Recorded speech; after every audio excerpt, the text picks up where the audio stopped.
Okay, so one of the first things that you're going to do when you get a photo is first I like to duplicate it. So go in here, hit Command J. Now you have a backup in case you don't have enough undos in your settings. Photoshop does not have unlimited undos. So first thing I do with the photo is I go to the Quick Select tool, and I know what you're thinking. This is a black on white. Most of the photos are you're not going to get lucky, so you're going to have to go in and use the Quick Select tool. You can't just use the magic wand. I thought this silhouette guy would work good for a tutorial. So once you have a quick general selection, like I have here, it looks okay from far away, but what you're going to want to do to make sure that you have a nice clean edge is go into the refine edge, and one of the things that you need to get used to doing when you're working with any of these photos is learning how to put it on different backgrounds to see how crisp the edge looks, or if there's any more refining that's needed on certain areas. This is a marching ants. This is going to show you what is selected. I'm going to go ahead and zoom in by hitting Command plus. If we go in there, it looks like it has the subjects, but it's actually just slightly jagged. So we're going to go in there, we're going to fix that by going into the smooth tool. Just increase that a little bit.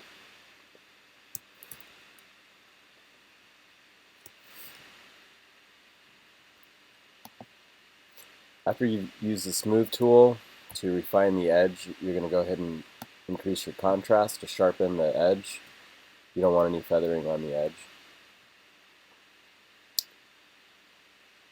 Okay. Once you're satisfied with the selection, I'm going to say this is pretty good. You're going to do this one of two ways. You could either choose to say OK, and before I actually go out, I'm going to go ahead and touch on the shift edge. Sometimes you get a little bit of the background seeping into the subject. So what you could do to eliminate that is by shifting the edge inward or outward, depending on your needs for the photo. So moving the dial over to the left will, if you could see here, it's bringing the selection inward. And of course, going in the positive direction here does the opposite. We'll go outside of the original selection. I'm going to go ahead and keep that at 0 because 0 is okay for this particular image. Alright, so you could do this one of two ways. You could hit OK and hit Command J with the selection that you've refined right here, or you could just go in here and create a new layer. And if you're getting a lot of the background seeping into the image, you could use the decontaminate color. That's not a problem for this image because it's a simple black and white. So go ahead and hit OK with new layer selected in the output. And there you go. You have your first PNG.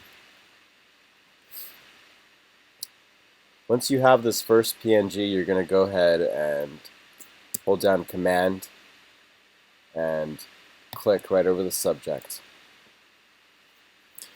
Now we'll select the subject, and you're going to go ahead and turn on your background again. You're going to create a bleed around the subject. So if we zoom in here, so you can see this. When you have this top layer selected here, you're going to go into Select, Modify, Expand, and you're going to expand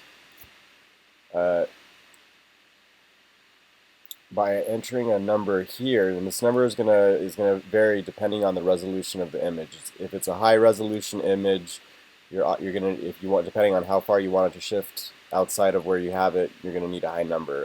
If it's a small picture, then it could be, I've gone as low as like 2 pixels. I'm gonna try 12 here. So 12 is a little too much for me. So hit Command Z, select, modify, expand. I'm going to go ahead and say 7. 7's a little better. Alright. So when you have that selection made, you're going to go to the layer underneath and hit Command J. We could go ahead and turn this off. And you see we have a nice bleed around the subject. Alright, so once you have the bleed, it's very important that you follow these steps in this order. You're going to click on what you just created here with the bleed. So go ahead and hold down Command and click on it. You should select the subject and then go over to the crop tool. It's very important that you do it in this order. You select the subject first and then you go to the crop tool. And the reason why is because if I go ahead and hit Command D, deselect really quick, and I go to the crop tool, it's just going to go to the very outside perimeter of the image. But if I hit Command, click on the subject, and then, so let me try that again, then I go to the crop tool, it will hug the subject that I have selected. So, and it's very important that you have no dead space around the subject here. You have to get in as close as possible. It's always going to depend on the image. The poses vary depending on what you get. So, all right. Once you are satisfied with the amount of space you have, you're going to hit Enter. This is your new size. You're going to go back to your top layer and hit Command, click. You can see that this selected the path that's a little bit closer to the subject. So this is what we're going to export as our work path. Alright, so what you're going to want to do is click on the top layer, and this is the layer that has a close selection on the subject. And you're going to go ahead and export this. But first you have to create a work path. So you're going to go into Paths and hit these crosshairs right here. It's your work path. And you could see right away, right off the bat, it's actually it's not perfect. There's a lot of things that are going to have to get fixed in here if you use this method to create your cut path. I'm going to show you an alternative method that works just as well, if not better, depending on the image you get. But it's still good to know multiple ways of doing the same thing. So I'm going to go ahead and show you the original way that I was taught. So you have your work path. You're going to go into File, Export, Paths to Illustrator. I'm going to make sure it's on work path. And let's go to downloads. Let's see where I have this.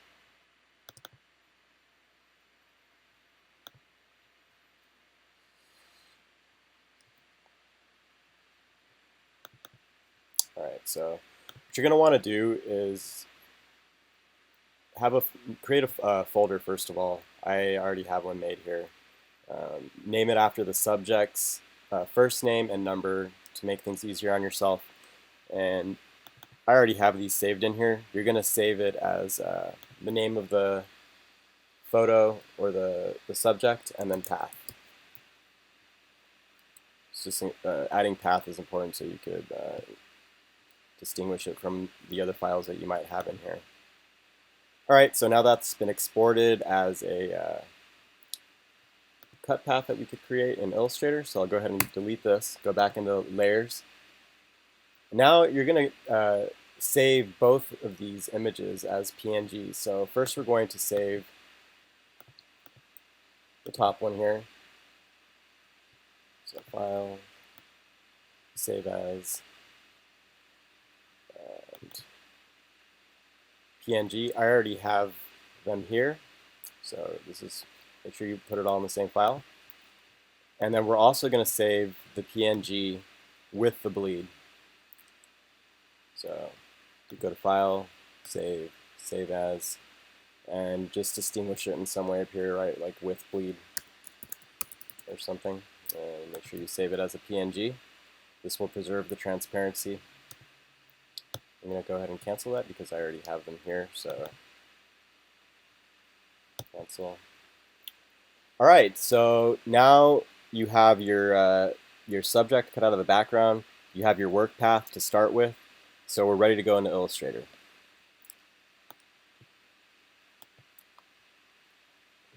ahead and save this. I save everything in the same file because you never know if you have to go back and change something later on. It does happen sometimes. The printer can't use the file that you had, so it's very important that you keep everything saved. Alright, and looks like I already have a few things open here. Just turn these off really quick.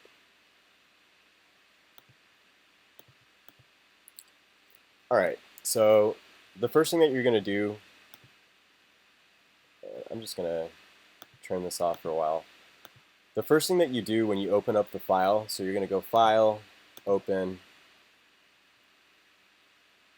go to your Slapiton folder that you created, and you're going to open up your paths. So I'll go ahead and open up the one that I made in Photoshop earlier, just to show you. When you get it open, you can't see anything.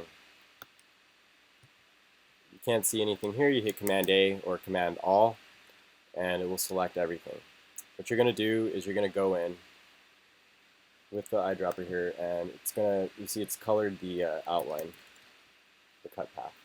This is the path that's the printing machine is going to use to create the decal, to tell the computer and the printing machine where to cut. So it's important that you have this nicely around the subject. You don't want any of the background bleeding in. It's very obtrusive on the eye. It doesn't look very nice. So, and like I said, the path that you export out of Photoshop is not going to be perfect. So I'm going to go ahead and create a new swatch. You have to name it Cut, Contour. This is very important that you spell it correctly and you write it just like this. The color type is going to be spot color. The color mode is going to be CMYK. And I was told that the values that you put in here are not important, but because we're using the same logos throughout and they already have pre-made swatches, you're going to want to keep the same color. So just always go ahead and go with 100% in cyan and add a value of 1 for every other color here. Alright, so once you've done that, hit OK, and then you're going to go in here and make this as small as possible, so 0.1 for the stroke size. See it shrink that. Now we're ready to place the PNGs that we made. So what you're going to do is File, Place, and you're going to find the PNG that you created.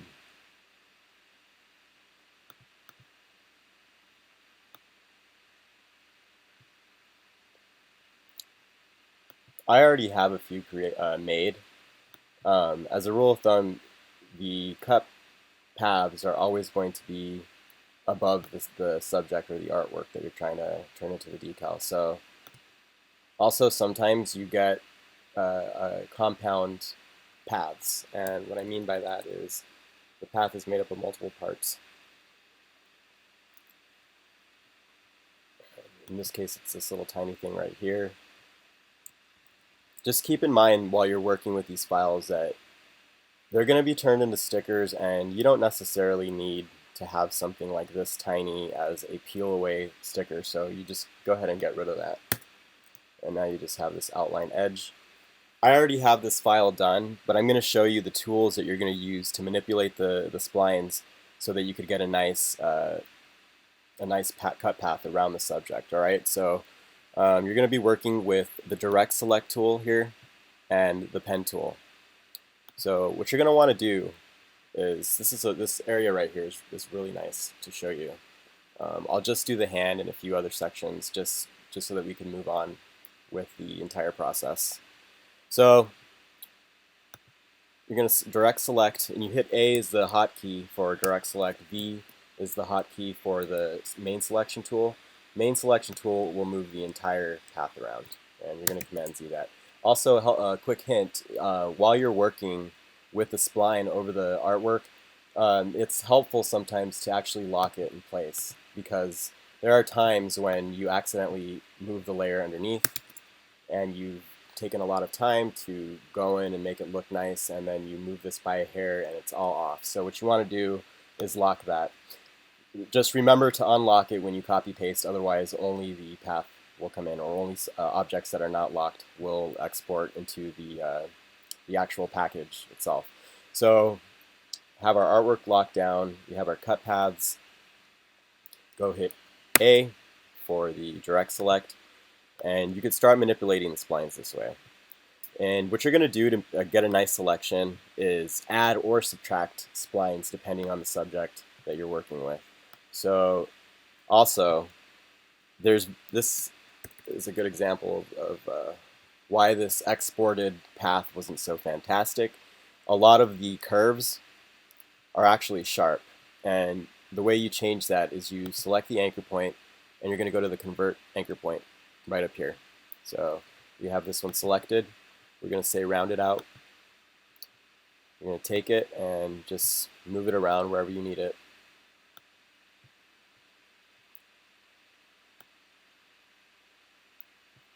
Just try to avoid getting the white background in there. A little bit is not going to kill you, but just try to get as close as possible. Don't let the background seep in too badly so that it stands out to the eye. Most people won't notice little bits, but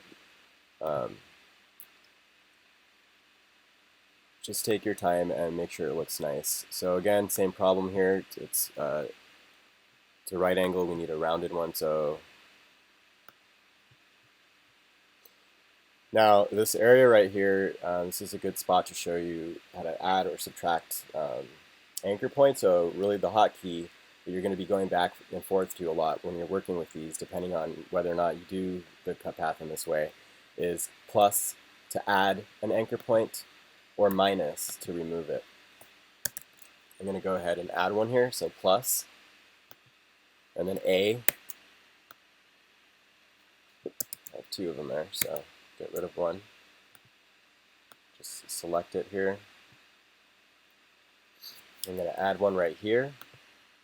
Move this outward. Add another one right here. All right.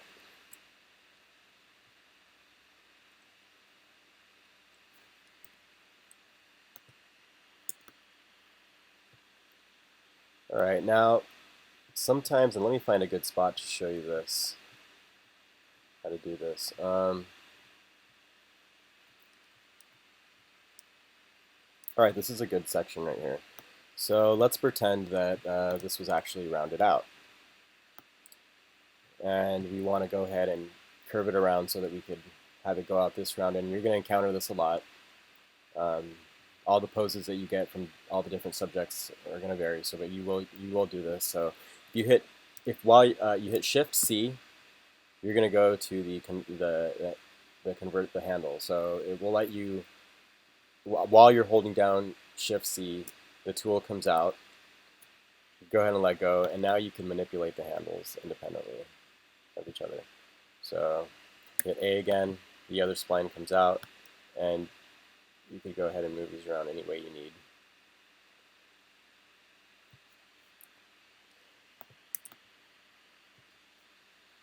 You're actually, one of the aims when you're doing this is to create a cut path around the subject and use the least amount of anchor points, so that I was told by the printers that too many anchor points might make the cut paths won't work right, or the machine has problems with it. So try to make a nice, elegant selection with the least amount of splines. Most people, when they do this kind of stuff, they use the pen tool, just the pen tool, and they go in meticulously, and they go line for line, and they do that. And it looks fantastic, and it really follows the subject.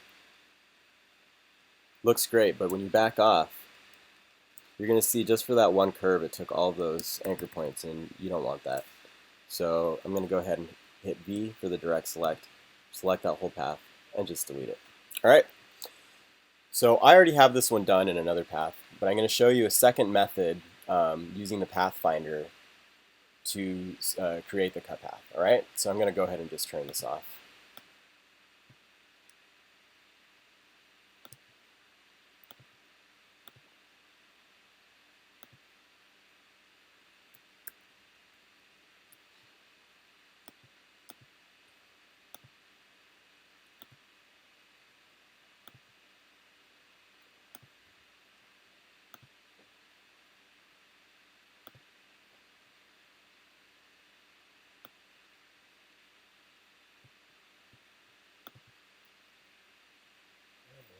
to it here.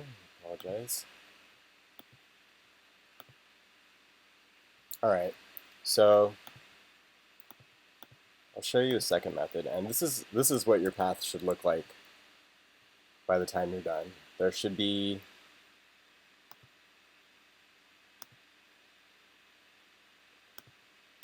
I'm going to turn this one off.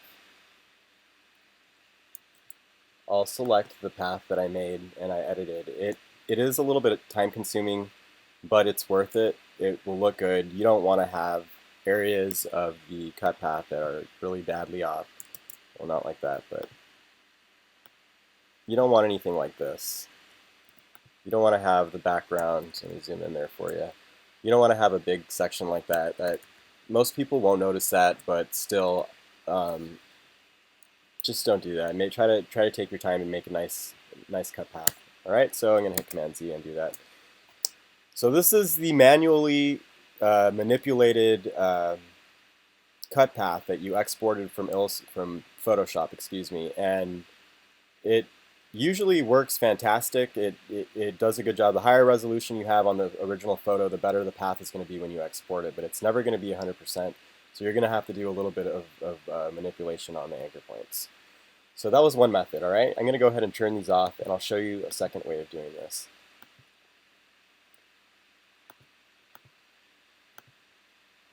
Turn these off. So earlier in Photoshop, we made a PNG that had no bleed. All right, I'll show you guys. This guy has no bleed. There's no white around him. All right, and the reason why I wanted you to save both the one with the bleed and the one without it is because you're going to take the one without the bleed and you're going to use it to create a path. So what you would do, I'll just start it over from the beginning. So File, Open.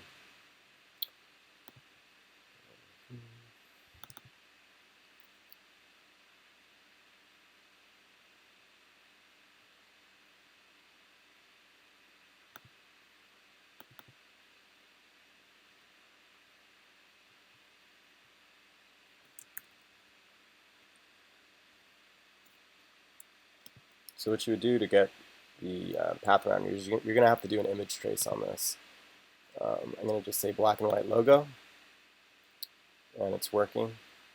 Now you have a vector image. Vector images are very clean, they're very nice. Everything's been sharpened out. I'll go ahead and hit Command Z so you can see the difference. This is a raster. This is a vector. Vectors are nicer to work with. They are very clean. They're a little better for graphic work. The problem is when you, let me go ahead and expand this. After you do live trace, you're going to hit expand. And now you have a nice, clean path around the silhouette or the subject that you created. The thing is, now you have, not only do you have the outline of the subject, you have the outline of the whole thing. So you're going to have to go in and get rid of these anchor points. So hit minus, it'll bring up your remove anchor point pen, and you're going to get rid of all of those. There. So now you only have the path here. Actually, it created a compound path, like I showed you earlier. It's got this little fella right here.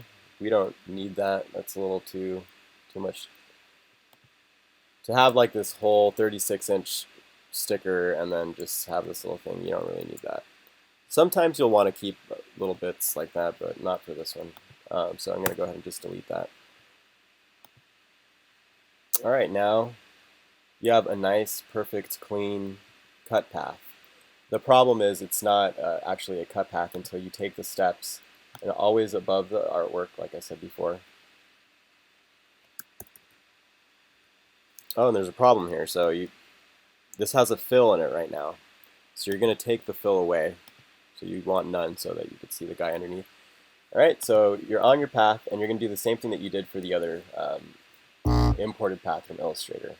So you're going to go in here.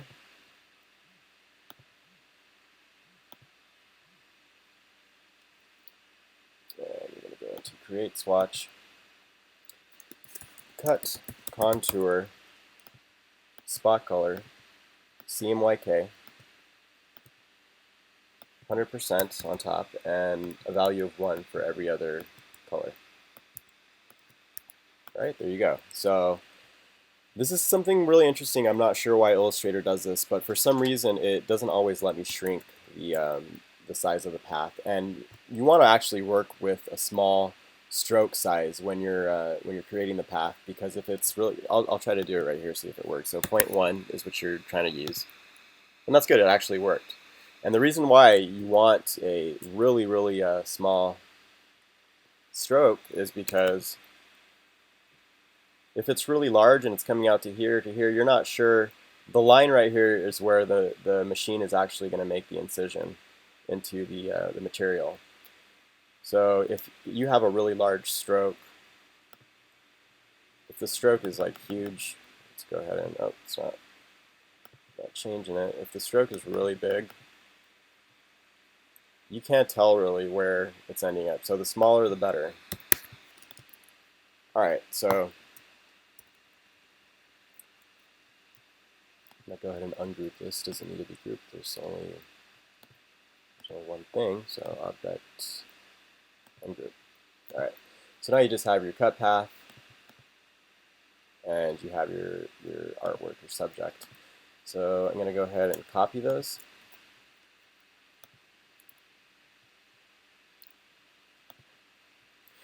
This is what the final package is going to look like, but I'm going to start it from scratch so you guys can see how I threw it together. Sometimes your layers are going to get ridiculous, so you're going to want to pull out the entire thing here and make it easier on yourself so you can see all of them at once. Also, well, I'll just do this in order, so I'm going to hit Command A, select them all. I'll group them really quick. So everything except for the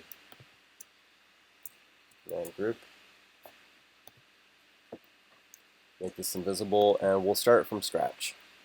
So what you're going to want to do is go to File, Place, and somebody at Slapiton will provide you with all of the assets that we use: the Slapiton logo, the chrome background, the sports equipment with the names, anything that you need, they'll provide for you. So only one of them is going to have the cut path right now. So what you're going to want to do is go ahead and place your chrome background. Just find it.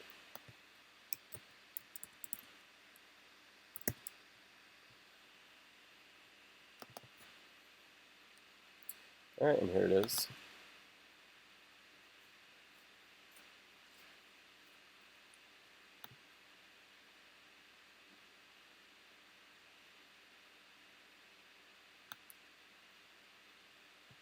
Oh, here, this is very important. When you create the new artboard, it needs to be, for the champion packages, they need to be 48.55 inches in height and 24 inches in width. Alright? So, and hit cancel. I'm going to resize the silver backdrop, hit E. There we go. Alright, now what you're going to want to do is go into your subject and your cut path that you made. You're going to hit Command Copy and then Command V or paste. For this particular package, and all the packages have different sizes, the champion package starts with a 36-inch large decal, and you want to make the large one first so that you could start figuring out where you're going to put everything else. So you could do that by, you could go in here.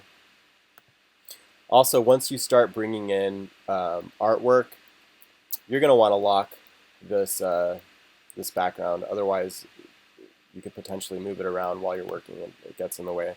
So you lock it and it won't select. I'll show you an example. So say you just want to get this guy and it's not locked.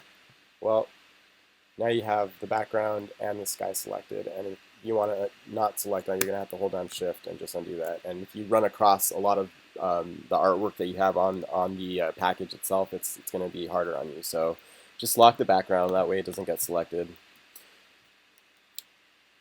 You're going to go to transform and make sure the aspect ratio is constrained. So whatever you do here will affect this too. So like I said, the top one is 36 inches, ideally 36 inches. It will always depend on the subject's pose. Sometimes they are in really odd positions. They're like doing athletic stuff, and they are not standing upright. Sometimes they're leaning over, or they're trying to catch a ball, or they're doing something, and they're not going to be able to fit. So just go ahead and try 36. I already know it's going to go out of bounds, but we'll try to work with it. All right. So you see at 36 inches we can't work with that because also try to avoid never get right up to the edge. You don't want to do that. Give yourself a little bit of space. There's no rule for how much space, just try to give yourself a little space here. So, all right, you have the path and you have the subject selected. You're going to hit E and resize it so that you could fit it in there. This is supposed to be 36 inches, so just try to keep it as large as possible since we couldn't get the 36 for this one. And this will happen to you. Sometimes you get lucky and they're posing just right and you could fit the 36 inches in there. This one's 27, so that's not bad. Also, if you notice here when I'm resizing something, it will show you the height and width right there. So 27 isn't bad for this, though. All right, so once you have these two things selected, if you hit B and you're on your selection tool, and you have both the cut path here, you just name that cut path, and you have the artwork selected, you're going to hold down the Alt or Option key, and you see you get that second little, that's telling you that it's going to duplicate it if you drag out. So hold down Alt or Option, and the second two are going to be 12 inches. So go in here, see if 12 inches will work, and it should.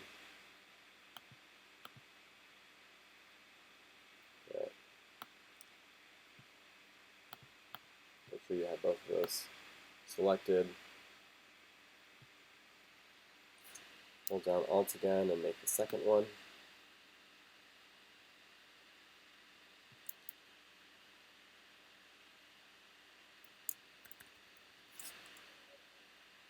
Alright, Alt again, and this time we're going to make the cell phone size decals. So go ahead. 4 inches will not work for some. What you're going to need to do with the height is most iPhones are 4 inches in height and 2 inches or so in width. I think a little bit larger than that. So go ahead and just hit 4 in here. And if you hit 4 here and you get anything more than 2 in the width, you're going to need to bring down this value until you get 2 or less on the width. Or vice versa, depending on the pose of the subject. All right, so go ahead and hit 4. So when you make the subject 4 inches, he is 3.338 inches wide, and that's too much. So I'm going to guess 2.3 inches will probably go below the 2.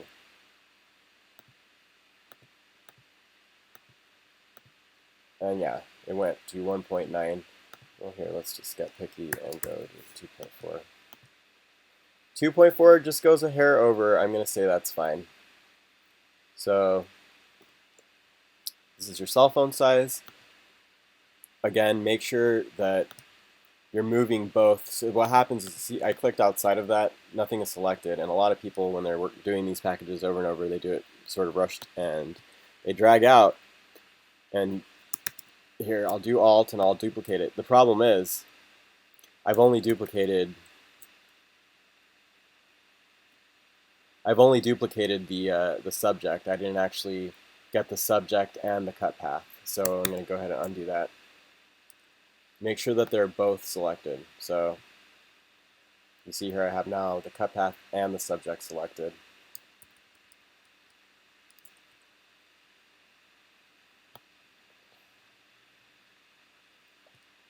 There are 4 of those in one of these packages.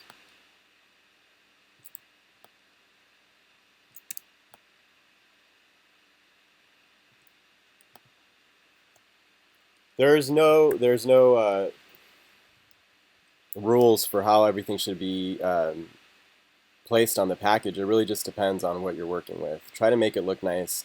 Don't go out to the edges. Um, Try to center everything if you can. But like I said, sometimes these poses are just really awkward and the package isn't as nice and clean as you'd like sometimes.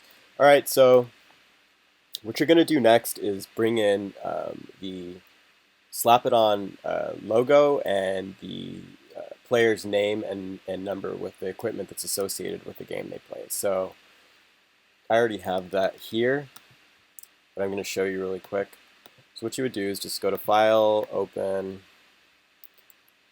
This is you should receive one of these. It's the logo, and I went ahead and was nice and prepared the cut path already pre-made for you, and it's just ready to just cut and paste and be resized. So Command Copy, Command V or Command Paste. There it is. And you can see here it already has the cut path right here. So that's good.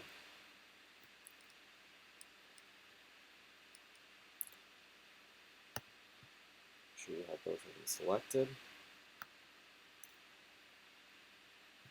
Starting to get a little bit of lag on my computer, so it might be ready to quit recording. Hopefully I'll get through this tutorial.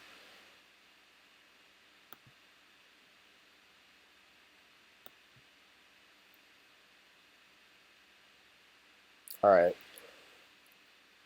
Also, we place the Slapiton website at the bottom of each package. So I do it in DIN.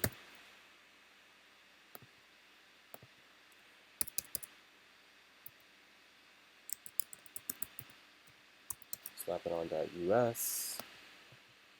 Make this red. Give it a little black stroke and say about 30.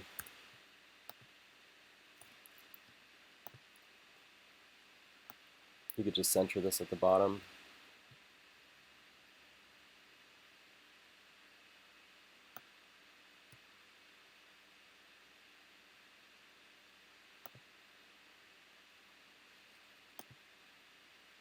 Alright, so now we bring in the name of the player. So we're going to say File, Open.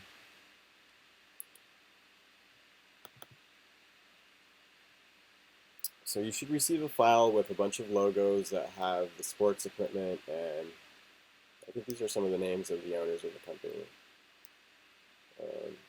So in this case it's a soccer player, so we're going to go over here to this Kobe. Command C or Command Copy. Command V, and it's pasted on there. If you're lucky, you'll happen to get somebody named Kobe who happens to be a soccer player who happens to be the number 13. But you're probably not that lucky, so don't throw the name and the backing for that away too soon. Take those and pull them out of the group and move them off to the side. Alright. Same thing with the letters up here. So I already have this made. We're gonna pretend the guy's name is G. So let's say 140 here, just a guess. His name is G. Also, this has to be in Sports World, so you're gonna have to download that font if you don't already have it. So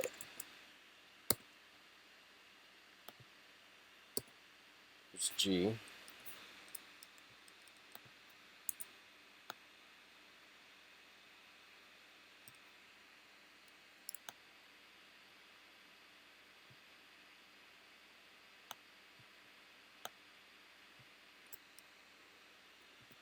Alright, so they're about the same size here. The color of the of the letter and the sports equipment is, and also the hand and the I and the it here in the logo are all going to depend on the color of the jersey that the subject is wearing, or the color of the mascot, if they provide those. Otherwise, you just keep it in its default colors. Okay, so we're going to pretend this guy's colors were blue. So if you happen to have the blue out somewhere on a t-shirt or something, or on the jersey, you're going to have the letter selected, go to your eyedrop tool, hit I, and that will take on the traits, including the size of the font. So you saw me resizing earlier. It was unnecessary. I could have just hit the eyedropper and it would have taken on all the traits of this font here, or this object. It's not font anymore. All right, so hit V really quick and just position this about the same place that that letter was. I'm going to give this a stroke so it doesn't blend into these blue parts here. All right, so now we're just going to duplicate this. So you're going to hit Command C and then Command B to put it behind this G right here. Now you're going to go to Object, Path. Oh, sorry, we have to turn it into an object first. Right now this is just a bit of text. So you're going to have to go into Object, Expand, and there you go. Now you have a vector object, just like this back here. You're going to want to expand that. So I find that the number you're about to see here, you're going to offset path. This number, for some reason, I don't know if it's default in all Illustrator, but this seems to be a good number to go off of. I keep it on miter. I use 4 for the limits. And you can have the preview on, so it'll show you how far out it's going to expand past the. Go ahead and hit OK. Now, while you're on this, you're going to hit I. Go ahead and go over here to the backing for the name here, and there you go. Now you have the same traits as this backing. All right. Now you can get rid of it. So take those, delete them both. You could do the next step multiple ways. I'm going to group these. So the way you group things is you select them both, hit Command G. Now they're grouped. If you ever need to ungroup them, which it's right here, Command Shift G. Or you just go back to that little menu here. All right, so we're going to need to bring that into the group. We're going to pretend that this guy is number 1. So you're going to go in here. It's grouped. Just get rid of the numbers, or actually I'll move them off to the side for now. So hit V, bring these guys out here. Get your type tool. Say number 1. Got your eyedropper.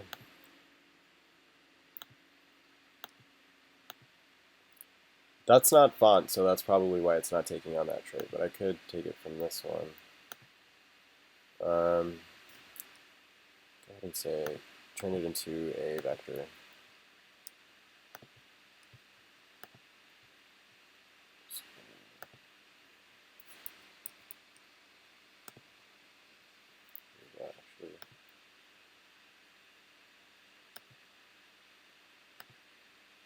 Sort of like the outline. All right, so just hit E, hold down Shift.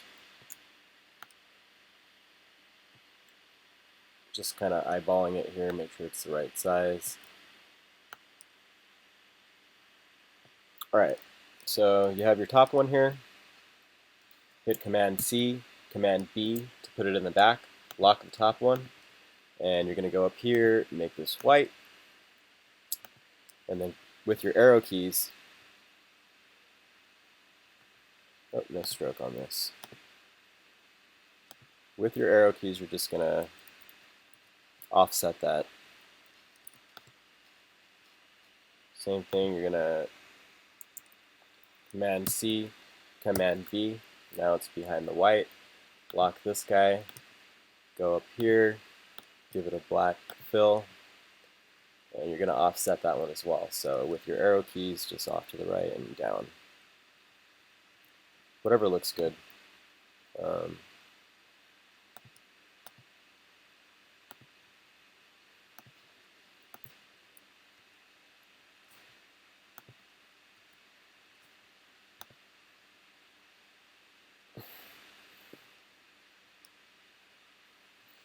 Alright, so let me just adjust this really quick. So this looks a little better higher up. Alright.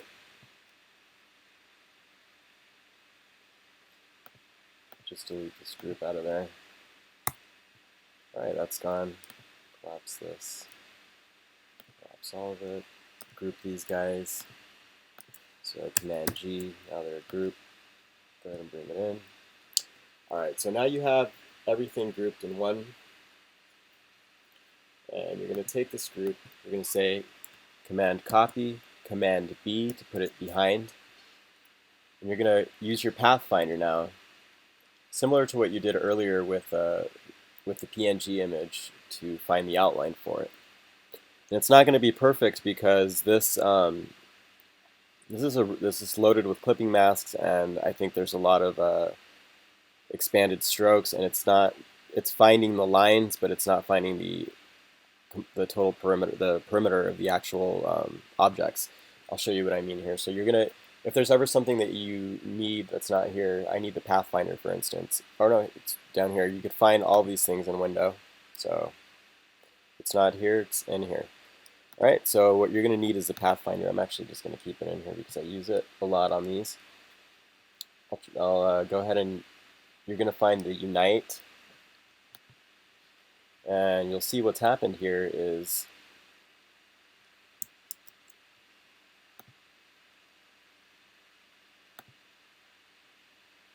it actually, I'll delete that.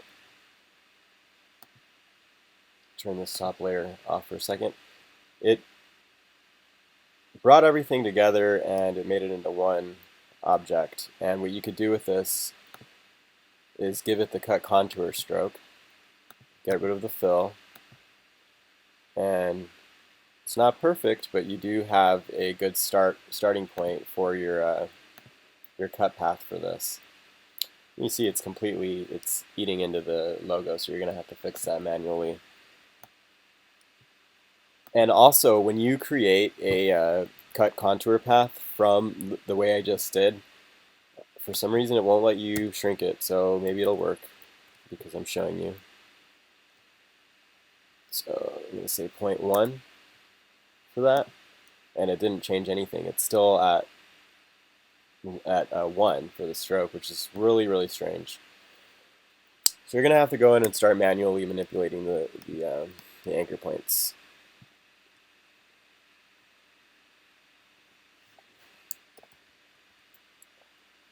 Sometimes it's a little bit too precise. Like we don't need 2 anchor points here. You use your minus tool.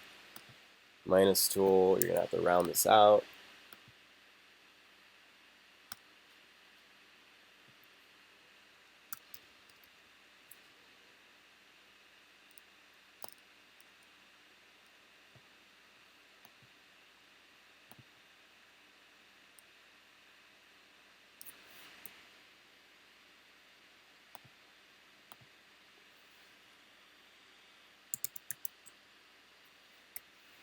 Let's add one right here.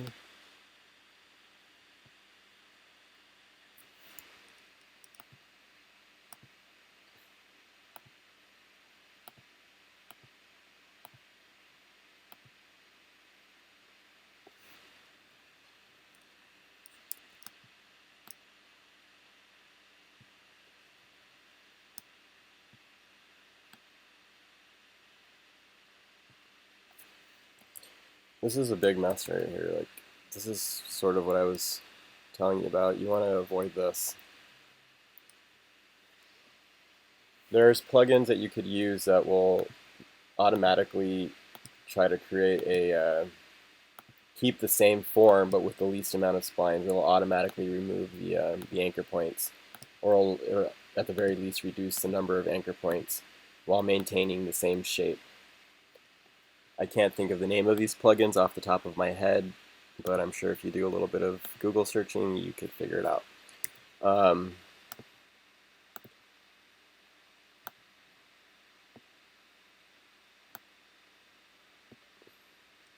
Yeah, I'm just gonna get rid of all of these. You don't need all these.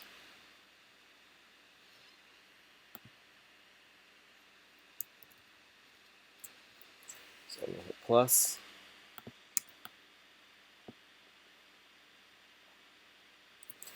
Minus, minus, minus.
If there's an easier way to do this and you know how to do it, by all means, drop me an email.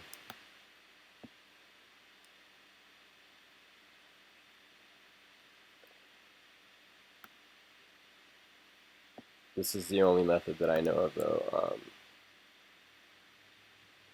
And like I said, there's plugins that make this job a lot easier. So, all right. So now you have the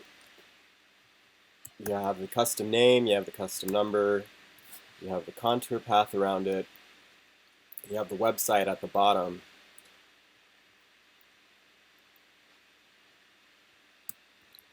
Now we're ready to go back to Photoshop. I'm actually going to I'm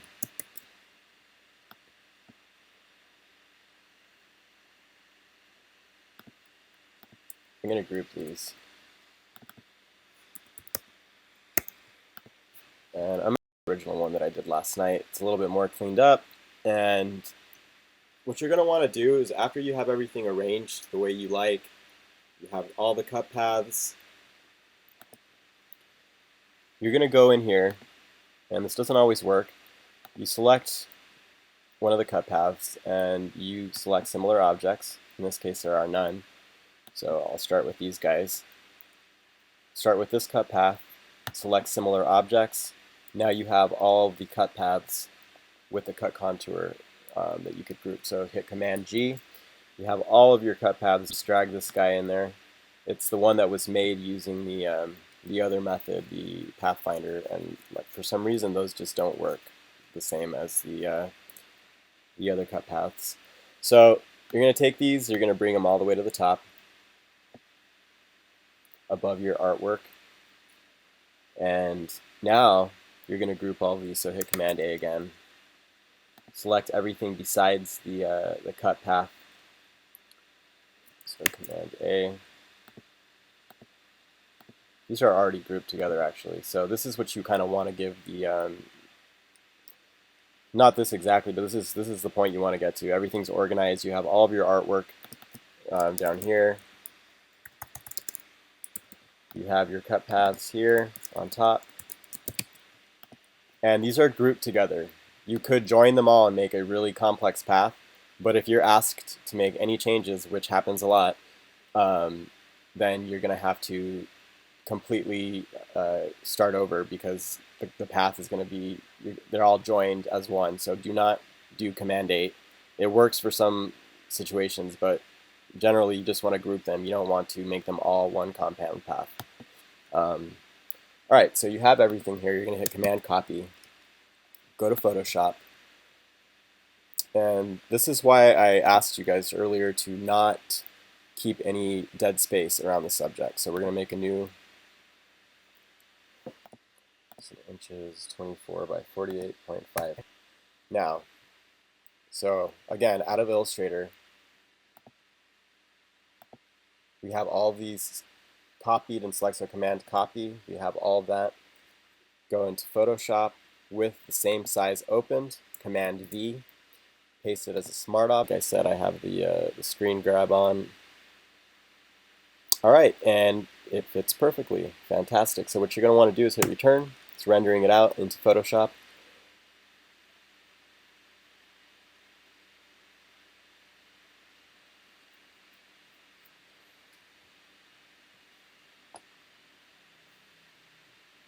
Click Flatten Image. There you go. You have yourself a flattened image. So you're going to save this as a TIFF.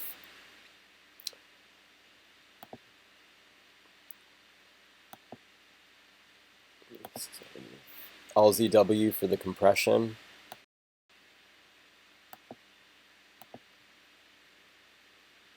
All right, you can turn this off. All right, now at this point, I'm just going to go ahead and delete this. We don't need this anymore. At this point, you have all of your artwork that's editable and movable should anybody ask for any changes or if something's wrong and needs to be done. You want to hold on to this file. It's very important that you do that because changes sometimes get asked for, so have it there. So you're going to go into File, Place,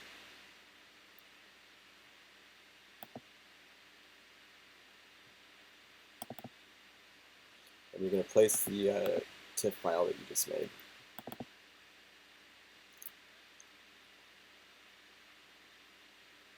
All right, and here it is. Ungroup that. Just put it in there nicely. Now, you want it under the cut paths, okay? Let's just zoom in here, make sure we have everything lined up.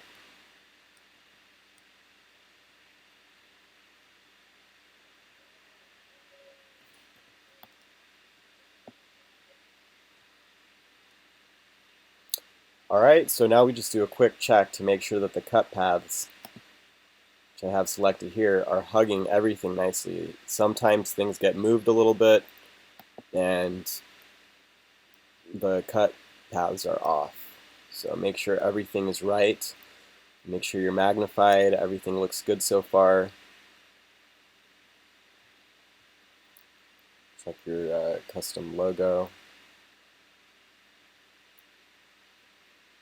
Yeah, you see this looks off. And this is why you need to check the file before you send it, because this is definitely not right. So you're going to have to go in there with the direct select and fix that.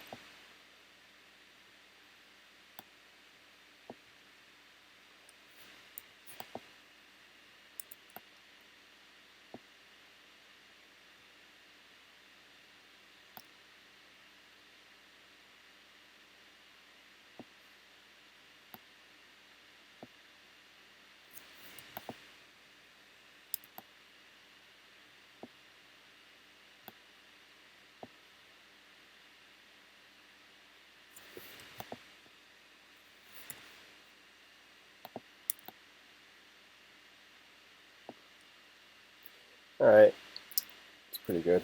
Add another anchor point here. Always check before you send it out. This needs to be rounded out. Not sure what's going on there. Let me zoom in.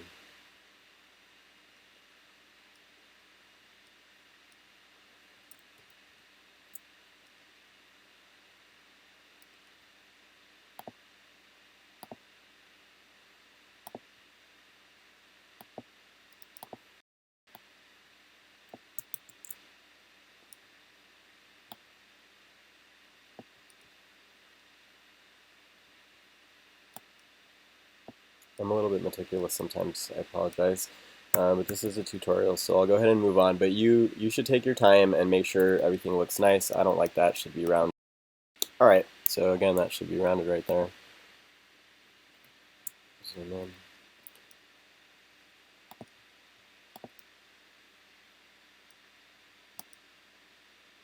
Okay, so we're going to pretend this is perfect. And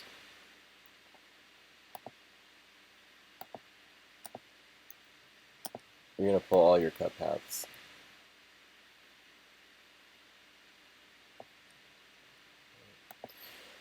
So at this point, you have everything editable and you have your TIFF. Everything lines up. You're going to save it at this point and keep this file as your editable Illustrator file. It'll give you this warning.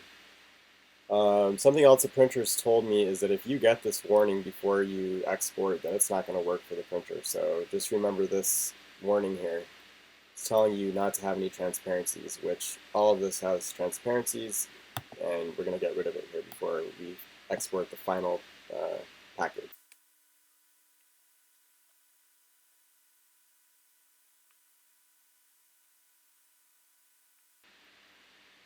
Alright, and you have your file all saved now, and there's something that I did want to show you before I moved on and erased everything.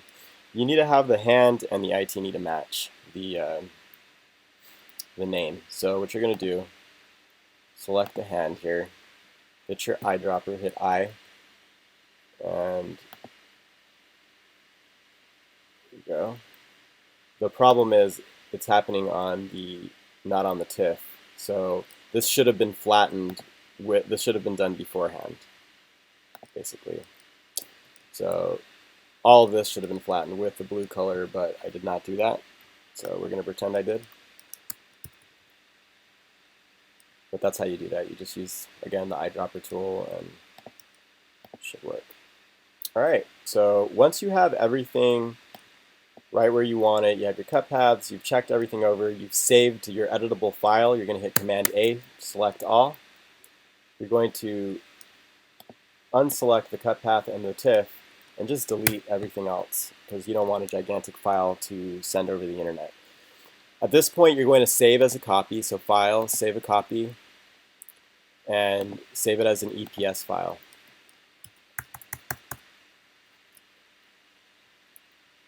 Hit Save. And there you go. That's all you need. This is what you send to the printer. This is your final step, and that's how you create a champion package for Slapiton. I hope you guys learned something. Thank you very much.